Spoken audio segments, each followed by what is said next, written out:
কোথায়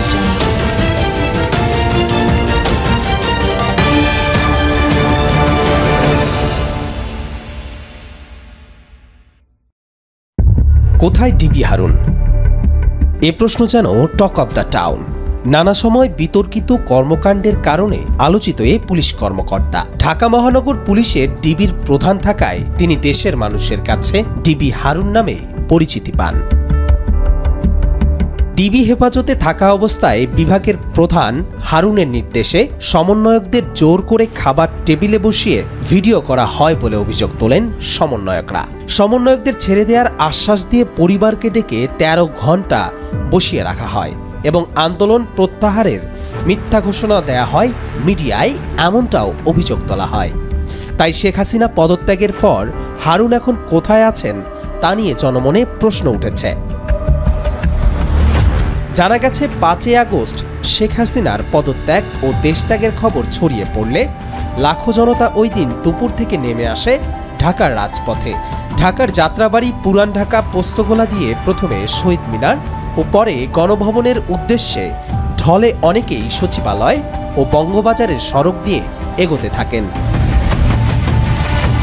ডিএমপির central command ও control unit ভবনের সামনে থাকা বঙ্গবন্ধুর বিশাল ব্যানার টানানো দেখে উত্তেজিত জনতা ভবনটিকে উদ্দেশ্য করে ইটপাটকেল ছুটতে থাকে। এর মধ্যেই পরিস্থিতি বেগতিক দেখে ব্যানারটি সরিয়ে ফেলা হয় ও সামনের মূল ফটক আটকে দেয়া হয়। তবে জনতা ভবনটির প্রাঙ্গণে ঢুকতে না পারলেও বাইরে থেকে মুহুর্মুহুর ইট মারতে থাকে। প্রাণ ভয়ে এর মধ্যেই অনেক পুলিশ কর্মকর্তা তাদের ইউনিফর্ম খুলে ফেলেন। গেঞ্জি বা অন্য কোনো পোশাক পরে সেন্ট্রাল কমান্ড ও কন্ট্রোল ইউনিট ভবনের পেছনের প্রায় ১৩ ফুট দেয়াল টপকে পুলিশ সদর দপ্তরের সামনের রাস্তায় পড়েন। ঠিক একই কায়দায় দেয়াল টপকাতে গিয়ে পায়ে ও শরীরের নিচের অংশে ব্যাপক আঘাত পান ডিআইজি হারুনুর রশিদ।